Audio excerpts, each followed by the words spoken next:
Welcome to the Family Journey Show, brought to you by Finally Home.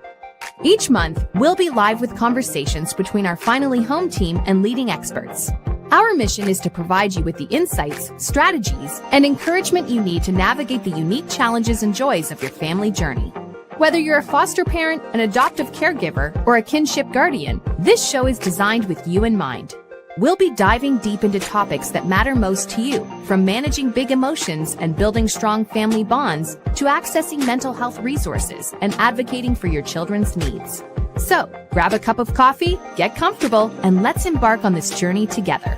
Don't forget to hit the subscribe button and turn on notifications so you never miss an episode. Welcome to the Family Journey Show, where support, community, and resilience grow strong roots.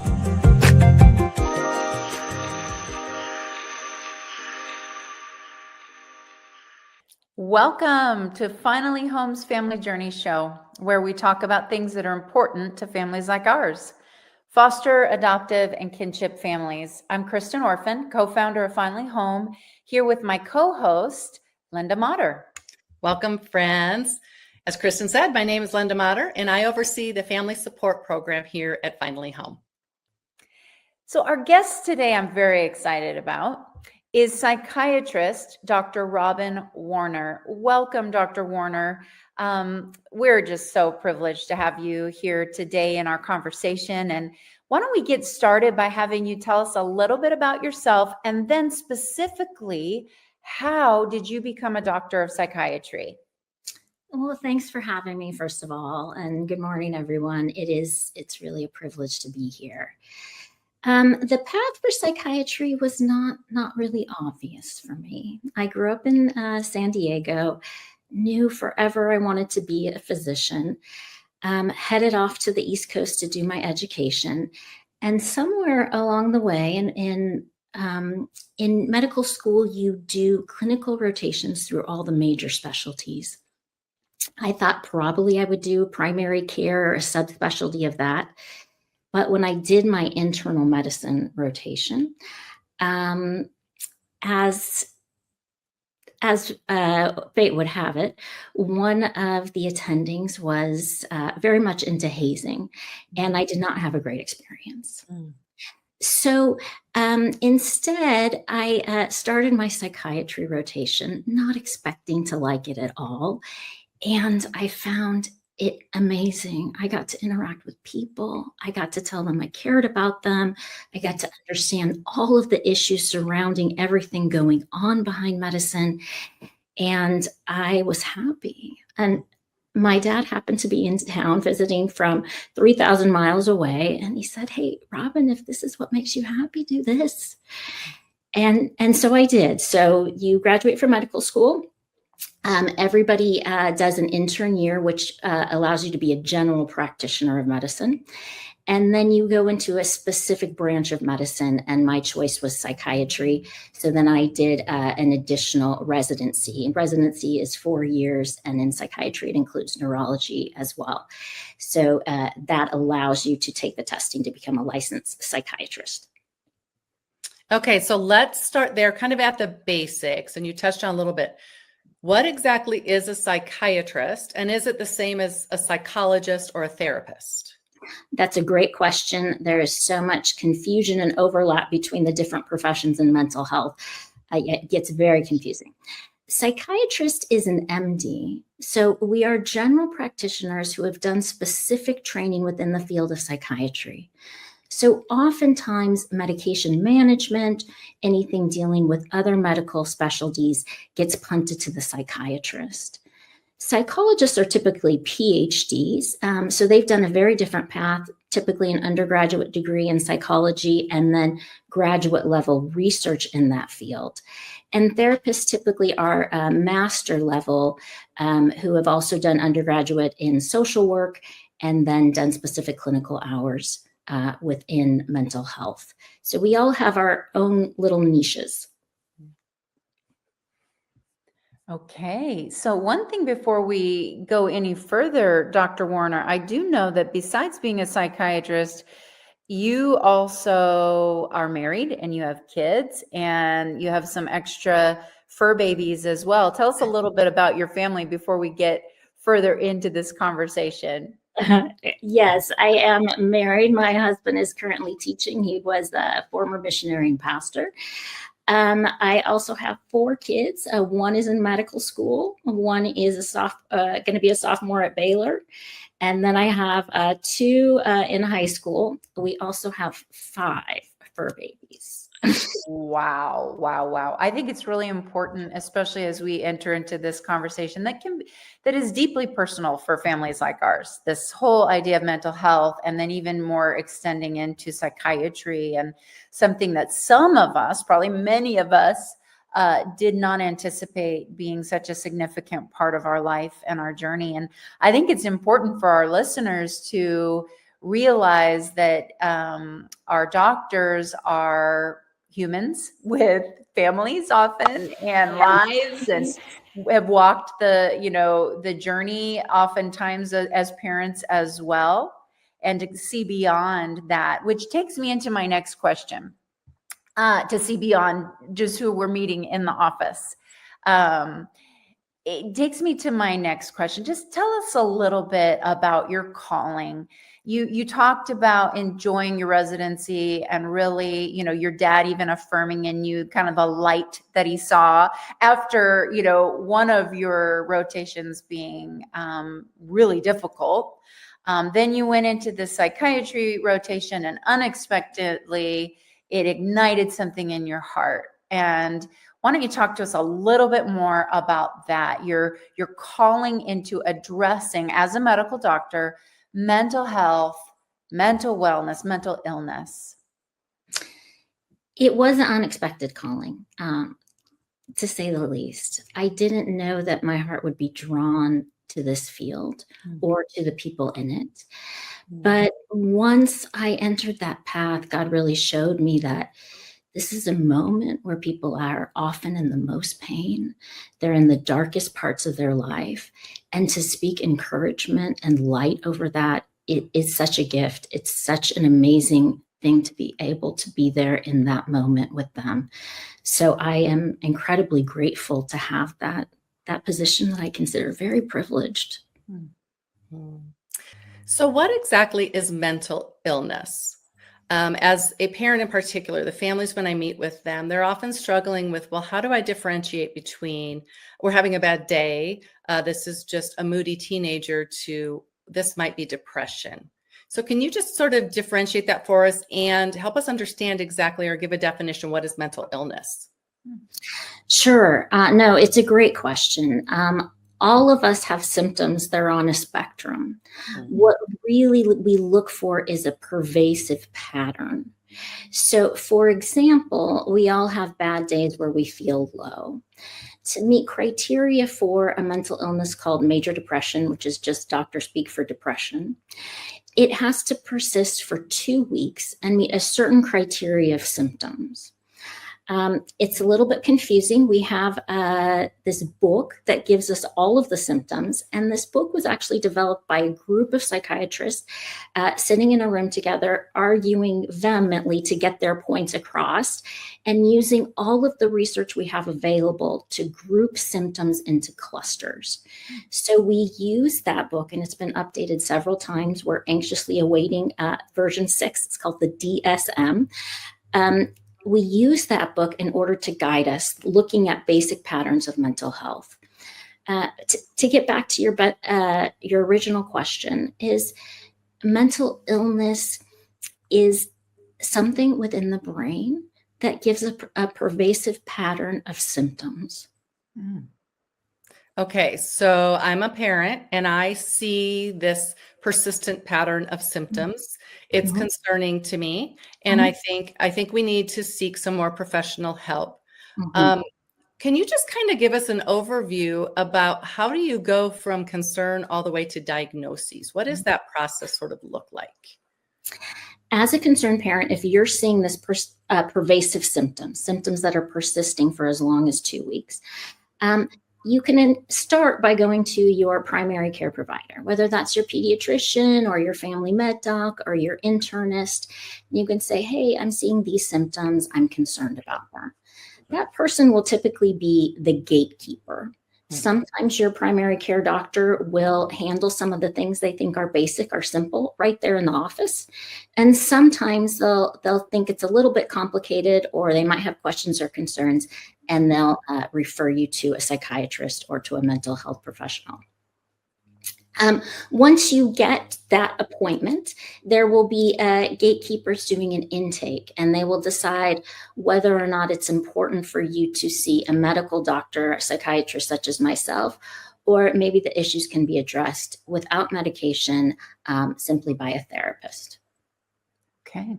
So you mentioned the DSM. Just tell us, what does DSM stand for? Diagnostic Statistical Manual. And as I said, there's many versions. We are now at version 5 at TR, which stands for text revision, but we're awaiting version 6. And every version gets updated a little based on the research that has gone on in the interim between the publication.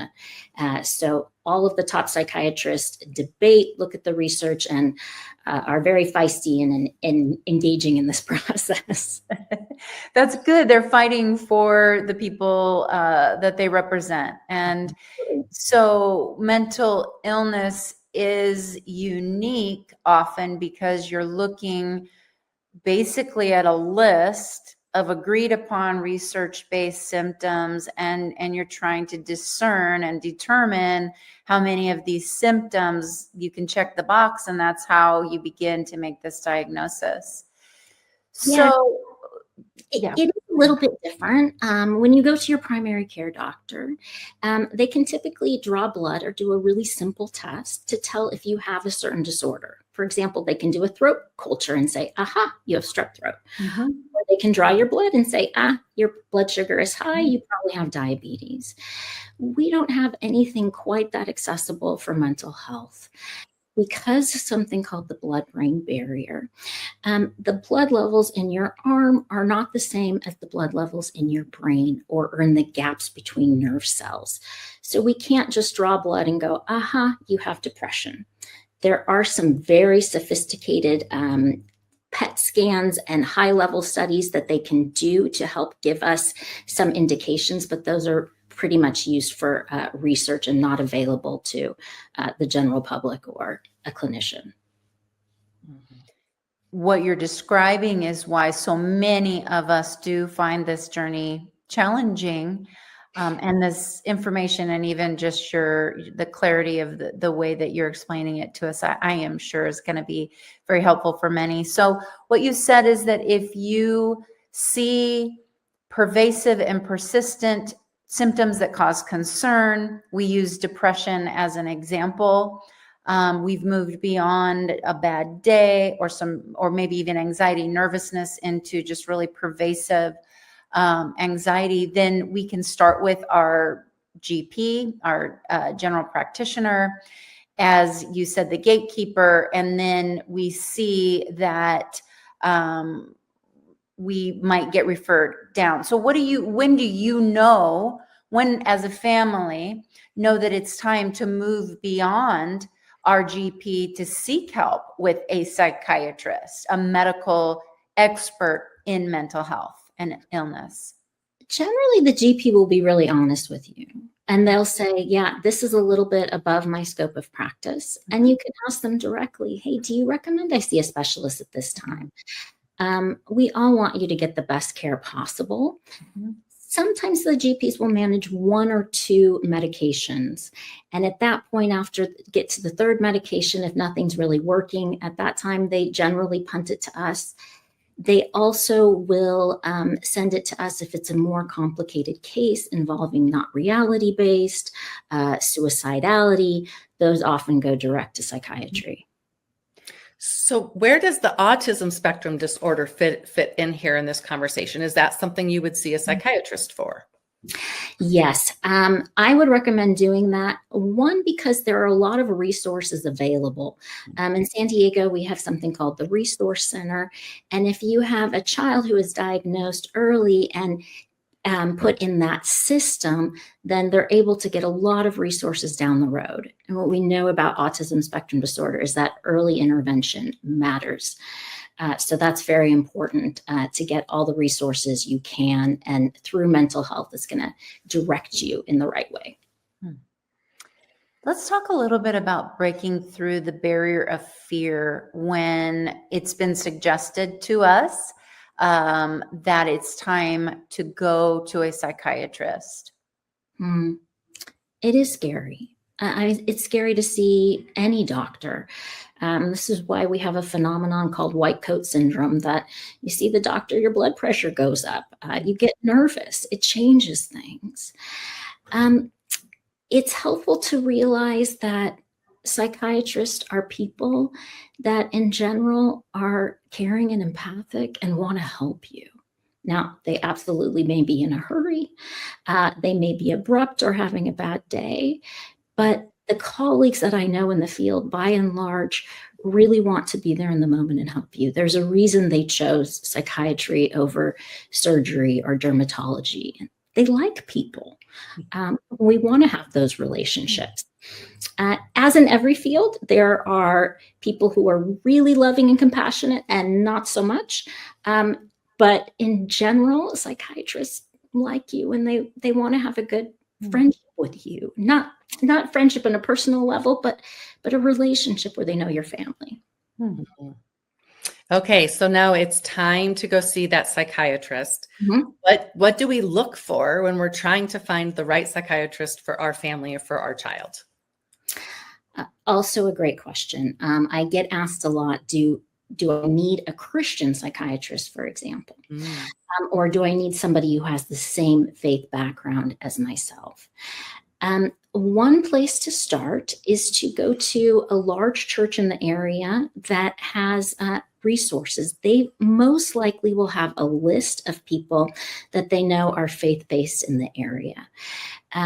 Churches these days are less likely to do mental health treatment. Unfortunately, that has to do with litigation. But they generally know who in the area or who in their congregation is a faith-based provider. But you don't have to have a faith-based provider. Oftentimes our insurances limit our choices. The key thing is that somebody is concerned and somebody sees you. I also really believe in the principle of common grace. I have some great friends who are not believers who do amazing work and help people tremendously because God allows that. So you don't have to have a faith-based person. They're beautiful people. So you're at the appointment, and what are some ways that people can effectively advocate for themselves and for their kids? Great question. I would bring a list. I would write down the symptoms that you're seeing. We are never at our best when we're in that kind of nerve-wracking situation. We tend not to remember everything, medication doses, what time this lasted and not, but to come in with just a clear picture of these are the symptoms that I'm seeing. Psychiatrists tend not to respond really well if you can't come in and say, I know this is the diagnosis, I need X, Y, and Z. They are going to want to know the symptoms for the beginning. They're going to want to understand the whole picture. And they're going to want to assert some knowledge over their particular field. You, the parent, are the expert on your child. And we are the expert in the medication. So the best doctor-patient relationship is one of co-equals, where we communicate, this is what I'm seeing, and I communicate back, this is what I've got, this is how I can help you. That's the ideal setting. So we're not supposed to use Dr. Google, Linda. We've got to remember that. Darn, Dr. Google's out. That's good. I like face-to-face doctors anyway, so this is good. So this is always one of my biggest fears. I search and I search and I find the right doctor. We go in for a meeting and I walk out going, oh, I just don't know if I liked that doctor or my child. I could watch my child shut down, lock up. What do you do in the case when you feel like, oh, we don't have the right fit here? Okay. If you think it's simply a fit issue, I would address it directly with that person. I would say, this is our Christian mandate. Go directly to that person and say, hey, this didn't quite feel right, and this is why. There are certainly issues, though, that form firm lines that you cannot cross, where you feel definitively this is not gonna work. By all means, ask for a transfer. I can promise you that psychiatric practices across the country are impacted. Nobody is hurting for business. Nobody will be offended if you transfer doctors. And we all have people we relate to better than others. So advocate and get a doctor that you like. That's really good. And I would think, certainly in my own experience, some of those lines, like you said, may not even be about not having a good rapport, but rather just not having a value match. And while, in an ideal world, we would have a faith alignment, and that, as you've pointed out, there are a lot of reasons why that may not be practical, both in availability as well as insurance, all of those things. We absolutely, as the experts and leaders of our home, we have a responsibility to guide our families in staying with our values. And so I think that some of those lines that you're talking about would have to do with that. Any concern over this does not align. This may be being recommended to me, but I'm having discernment that says this is not my value. This does not align with my worldview and those sorts of things. And just to remind us, whether we're seeing a doctor for physical issues or mental health issues, we do get the final say, right? We get to say, yes, we will receive this help. No, thank you on that. Or even to what Linda has alluded to, this determination that this just isn't going to be the right person for me or for my child. And that's something I just want to emphasize, stop, pause, and remind parents that even when you've gone to that final unexpected step of seeing a psychiatrist, you are still, while you're not the person to make diagnoses or to prescribe, you are still able to say, yes, no, I want to seek a second opinion, and to continue to check everything against your own conscience and your own, the leadership of the Holy Spirit. That's really important. Sometimes after pushing through all of the barriers, we get to an expert in any area, and all of a sudden we decide whatever they say goes. I must have to do it. And we just want to remind you that is not the case. Absolutely. We are people. For me personally, I pray before every patient experience. I want the Holy Spirit to guide that, but I am absolutely fallible and will make mistakes. So if you have a strong spirit feeling, or certainly something direct that says, hey, this isn't right here, absolutely go with that. I love that. And that we would encourage families to pray over every interaction they have. This is uncharted territory for many of us, and also even for those who have extensive education and experience. There are a lot of unknowns, both in our bodies and in our brains, and so we want to honor that as well. So some regions don't have, or even some insurances, available psychiatrists. So what we find is that many of us are having appointments with nurse practitioners or physician's assistants. So do you recommend that we try to find a remote or, a virtual appointment with a psychiatrist, MD? Or what do you think about nurse practitioners in this field? I'm actually a fan. Full disclosure, I do teach physician assistants and nurse practitioner students, physician assistants through Cal Baptist University, and some nurse practitioner students through Azusa Pacific. And I love them. They are smart and engaging and interested.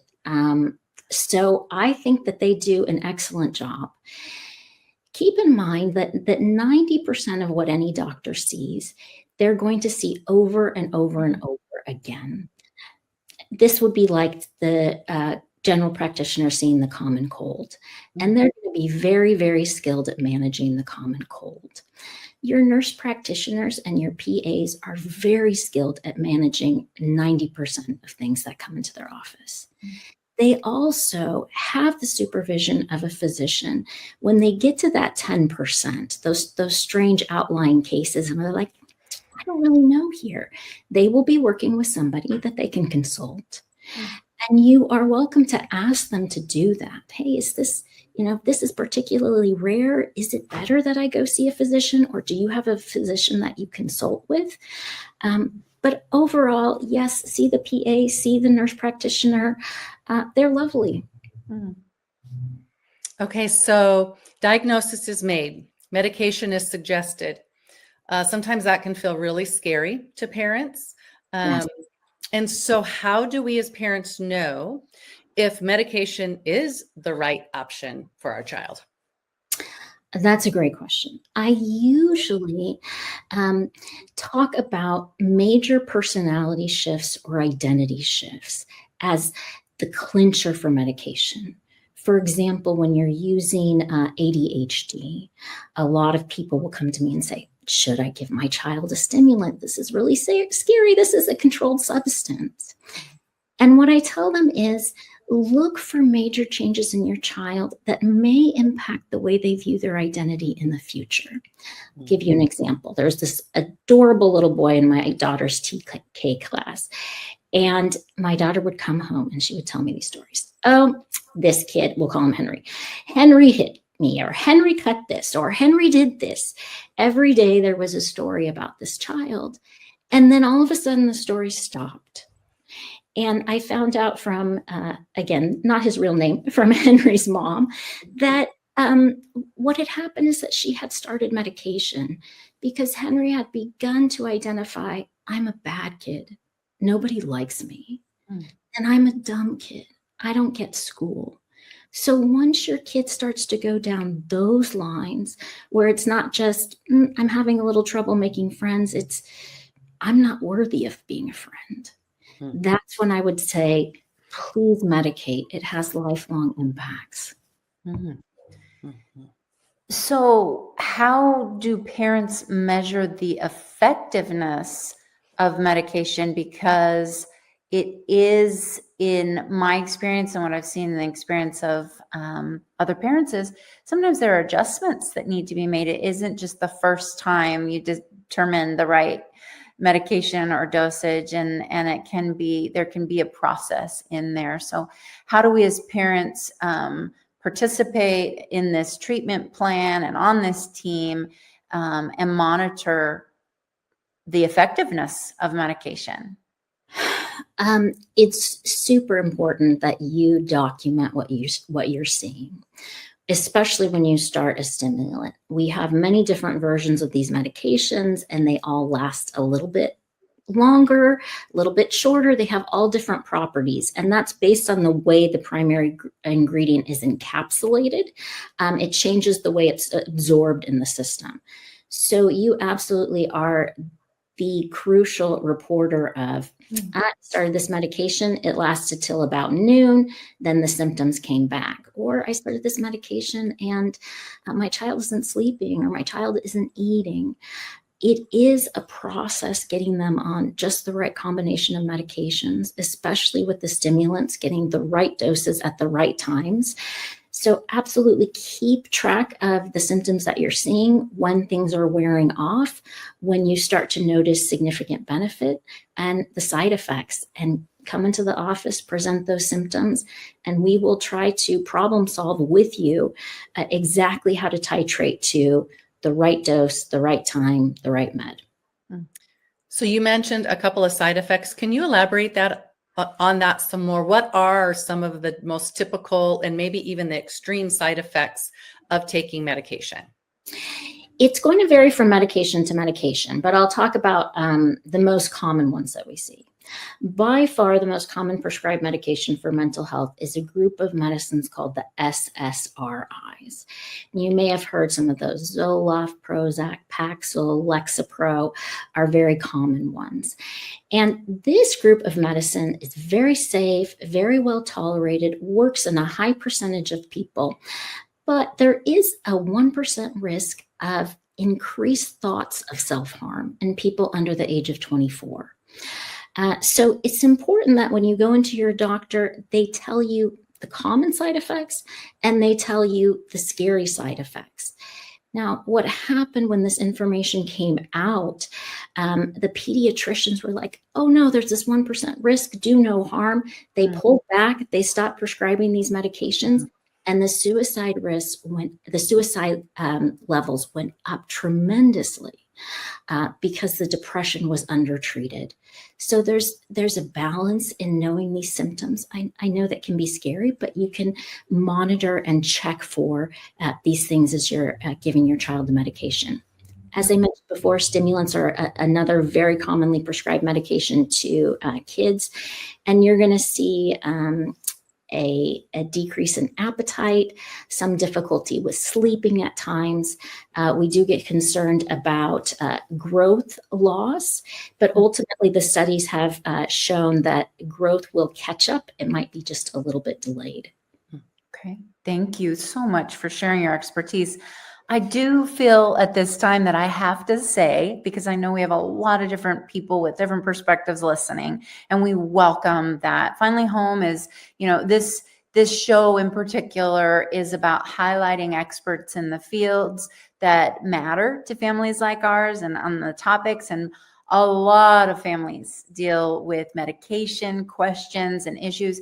We really don't have a strong stance pro or against medication. Of course, we have our own personal family journeys and what we've discovered. But as we even pointed out at the very beginning, this is a very personal journey, often with some trial and error and adjusting, and really coming from a heart of wanting to do the very best for our kids and to really advocate for them. So we hope that what you're learning is some language, maybe some answers to information you've wondered about, how to advocate, most importantly, how to advocate and step up for your kids. We know that families find solutions in a variety of different ways, natural interventions, all different things. And ultimately, as leaders in our home with many advisors and through prayer, we are determining what we believe to be the best for our kids. And so we just want to make sure that you hear that from us as we continue this really important conversation. You talked about one of the side effects in SSRIs, and I think you said 1%. So we absolutely don't want to overemphasize it, but you talked about suicide. So we're going to spend some time talking about this because ultimately mental illness, if left unaddressed, can the highest risk, not just for someone to be miserable and just to not enjoy their life, but ultimately, of course, our fear for our children is this suicide. And we have seen the suicide rate increase, and suicide conversations and language just become so prevalent in our society. So I want to talk about that. Another big issue is self-harm. And so let's start this part of our conversation by asking, are suicide and self-harm the same? And if not, just talk to us a little bit about the difference between suicide and self-harm. Yeah, super question. Suicide and self-harm aren't the same, although obviously there's an overlap. A lot of the self-harm behaviors that you will see, cutting, burning, those are going to be the most common, are related to wanting to relieve tension and wanting to get help. Suicide, on the other hand, is the ultimate hopelessness. It's that moment of giving up. So I wouldn't undervalue a child cutting. I think it's important you go to see a professional right away, but it doesn't necessarily mean that they're suicidal. Mm. So what are some of the warning signs of suicide that we as parents and caregivers want to be looking for? Mm. One of the things I would look for is dramatic changes. If you have a child that is all of a sudden staying in their room all of the time, that's something to keep an eye on. Now, those of us who have had teenagers know that teenagers like to stay in their room. So I wouldn't overestimate that. But if you see a dramatic change in behavior, definitely note that. Other things to look for: giving away belongings. That's an important sign. And often people who are thinking about suicide will talk about it. And it's important to be open to that conversation. We work in suicide prevention, and I like the phrase love asks. Ask the question and ask directly. There's this myth that pervades that if we talk about suicide, if we mention it, it'll put the idea in their head. The idea has been in their head. I promise you that. And it's okay to directly say, are you suicidal? Are you having suicidal thoughts? I care about you so much that I'm going to ask this question. If you offend them, you offend them, but you offended them in love. Mm. That is really good. Love asks. And we do sometimes, as parents of teenagers, I think sometimes get incorrect or mixed messages that, oh, we're supposed to give them, complete autonomy or space, or let them, like you said, maybe it's a fear of offense, but I think more often it's just this idea, well, aren't I supposed to be kind of cool and stepping back and giving them some of their space? I just say no. I say that what you've just reminded us, love asks, have the question. If you're completely wrong, fantastic. If they're like, oh, whatever, at least you brought it out and you've shown that you're willing to have any conversation, uncomfortable, scary, all of the things. Love asks, love pays attention. And I appreciate that reminder. So we've asked, and then what? What's next after we open the door to this conversation? You listen carefully to what they're saying. I know that sounds obvious, but listening is not common. Listen carefully to what they're telling you. If there are suicidal thoughts, please take them to a mental health practitioner.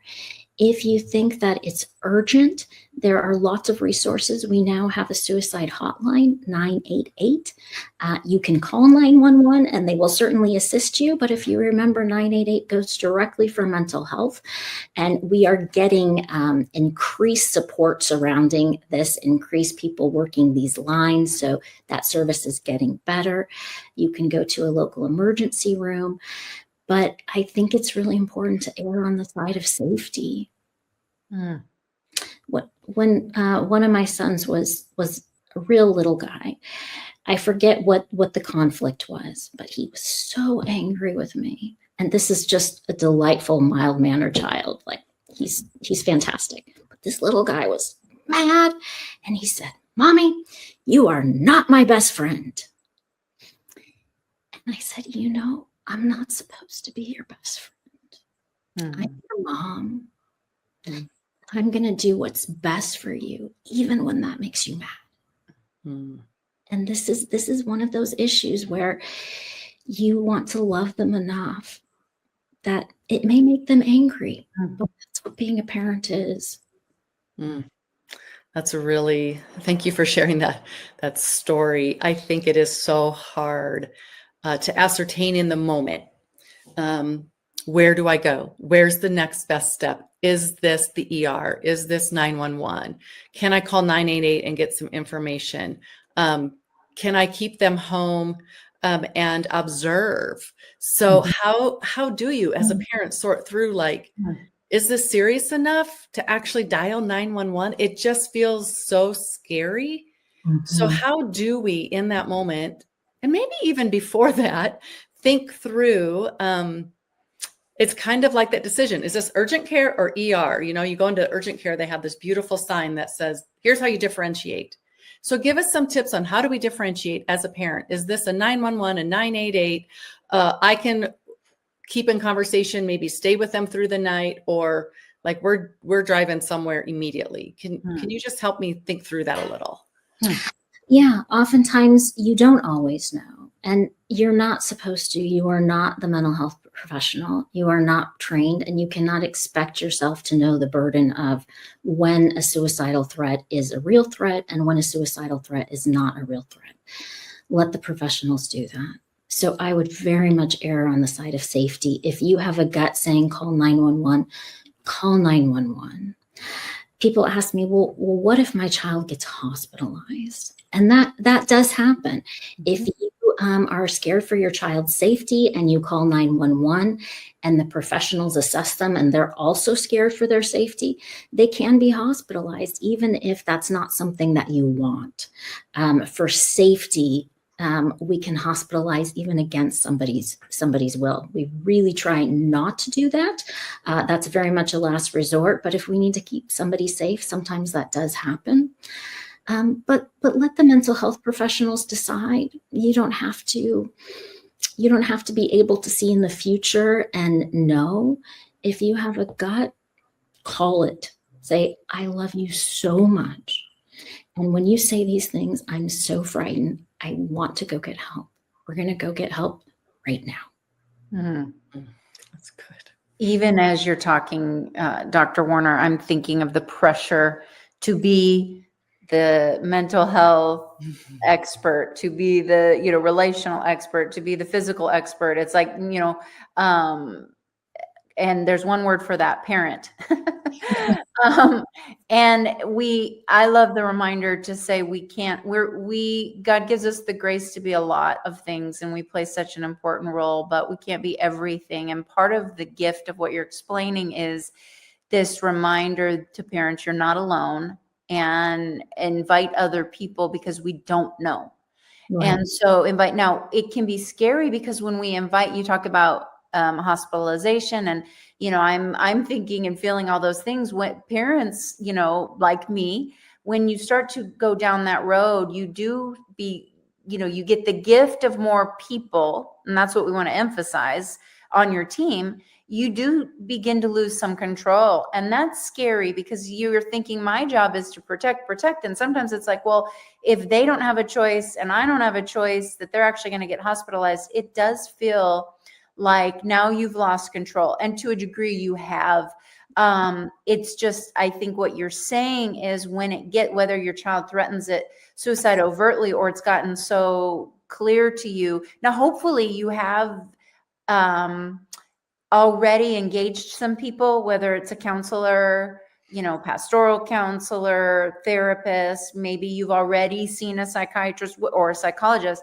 So I would hope, and my encouragement would be that if you're really in the gray, you might have some people or even an experienced other parent, like begin to expand that circle so that it is not just you.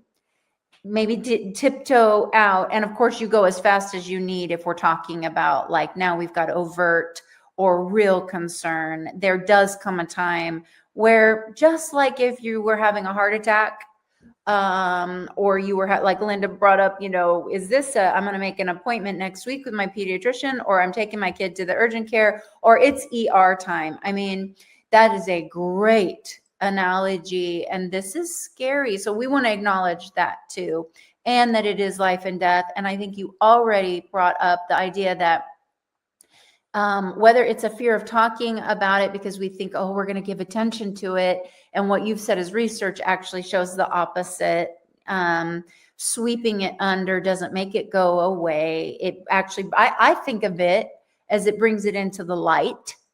When things are brought into the light, there's a much, more opportunity to be cleansed and to really, let's start talking about this. And then maybe this to the extreme that sometimes part of us says, well, if I give it that much attention, like, wow, that is really going to be a problem. And I would say what you're saying in this is that this is not the time to worry about giving something attention. If we see it begin to be chronically like an attention, then now we have something else to talk to a therapist and a counselor about. It doesn't make the problem go away if we ignore it, is, I guess, the bottom line in this really painful domain that, unfortunately, the families that we work with, this is something that's pretty prevalent for us.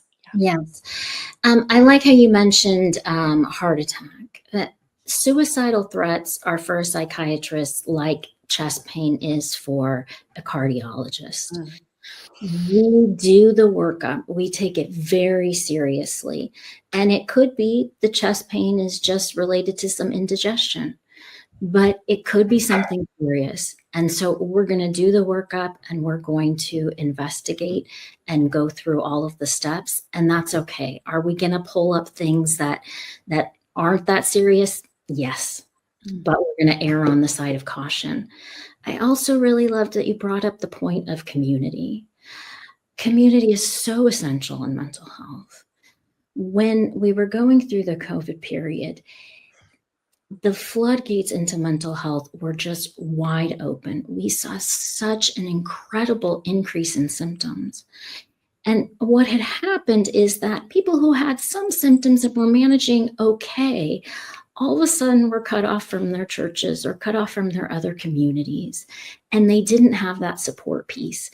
And that was enough to precipitate an increase in symptoms that required them to need care. So community is hugely protective. It is, it's just essential. You need people around you supporting you in this. Absolutely. I have to do a little public service announcement commercial. We've talked about a couple of things that remind me of what we teach families. And I want to point out, and I want to invite anyone who is listening to reach out to Finally Home about taking some of our on-demand courses, and of course, meeting with Linda as a family coach. We talked about how we approach professionals or anyone who's a part of our care team in a side-by-side. There are 3 ways we can relate to other people, and that's above, below, and beside. And we really want to approach professionals in a beside, respectful, and like you said, Dr. Warner, you're the expert in what's available, what diagnosis and symptoms and all of those things. We're the expert in our kids, and we're the number one reporter and observer, all of those things. And then in this, what we've just talked about, we teach that every human being has 2 jobs: to be somebody and belong. And being somebody is having a realistic and positive sense of themselves, and belonging is our ability to connect. And so many of the mental health issues or mental illnesses are rooted in one of those things not functioning well.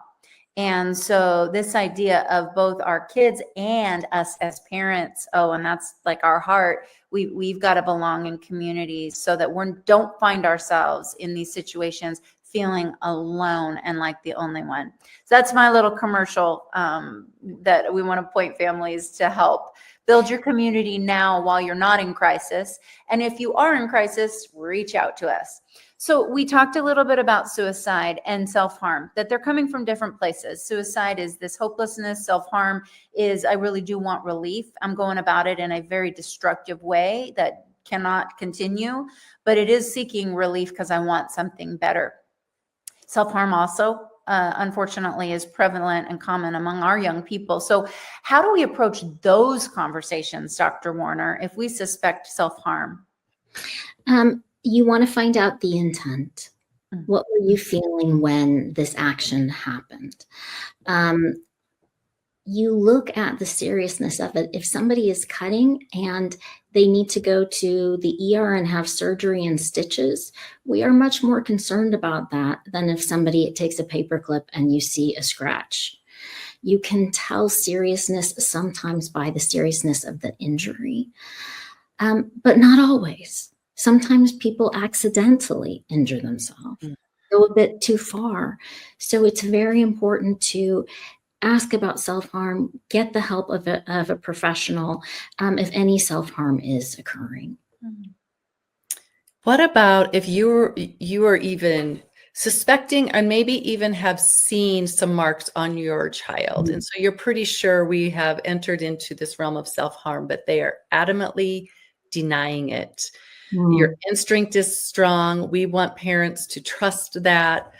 We know kids hide and cover up, so they're in denial. What do you do with that tension? Good luck with it. No, it's a very difficult tension, but I as a parent err on the side of asking, of looking. I would say, I'm going to look at your arms. I care enough about you that I'm going to look at them right now. The same thing would go with the phone. We all have different boundaries or spectrums where we fall as a parent. But for me personally, I would say err on the side of caring and showing interest and asking the questions. It may be annoying, and I certainly annoy my teenagers all the time. I'm absolutely professional at it. But if you keep them safe, they'll forgive it. I love it. I think we're both going to remember your "I'm not supposed to be your best friend" comment. That is such a wonderful story. And here too. And again, I mean, I know, I've raised 4 kids. Linda's raising kids and teenagers. And we do get the pull of wanting to be in a friendly relationship, but also trying to discern that we're not crossing a line to trying to be a friend. And this is one of those issues too, that we have to step up and be a leader in our home to say, you don't want to show me your arms. Because one thing I want to recognize as foster parents, we're really any parent at this point, we're not going to hold our kids down and roll up their sleeves. We can't do that. And yet we have professionals and we have other people in their lives that we can just say, okay, you don't want to show me. We're going to make an appointment. We're going to make an appointment for you to be seen by someone else. So all of those things, none of this is easy. Nothing about our conversation today is easy. These are heavy topics. And so know that Finally Home is available. We have, one of the things we're so excited about, we have a whole team of prayers, people who pray. When you reach out to us and you ask us to pray for you, we've got a team of people actively praying along with our Finally Home team. We are lifting you up in prayer because ultimately God is the great physician. And we bring all of these things, all of our confusion, all of our desires, casting all of our cares on him. So we will pray for you. Linda's team will meet with you and talk to you about resources that are available and help brainstorm and problem solve. So you are not alone. We want you to reach out to Finally Home because no easy answers today, just information and encouragement and a reminder that you're not alone. And so that is all for this week. We look forward to being with you next month. Make sure you subscribe and hit the bell so you get notified when we publish a new video. We'll be live each month for the Family Journey Show, as well as sharing additional resources in between that you will not want to miss out on. Thanks for being here, Dr. Warner. We appreciate you. Such a privilege. Such a privilege. Thank you. Becoming a foster, adoptive, or kinship caregiver is exciting and scary all at the same time. There is no way of fully knowing what personality the child or children will have, or what trauma they have experienced. Finding the resources to help you navigate the day-to-day challenges can be tricky. This is where Resilient Roots comes in. This annual membership is the toolbox you need to support whole family strengthening. You'll have access to on-demand videos from our trauma-informed, research-based curriculum that teaches each member of your family how to speak up, listen, and cooperate. By building these foundational blocks of family communication, each family member will feel valued, heard, and truly understand their big emotions. Learn more by visiting finallyhome.net/resilient-roots. Use code FamilyJourneyShow for 50% off your first year.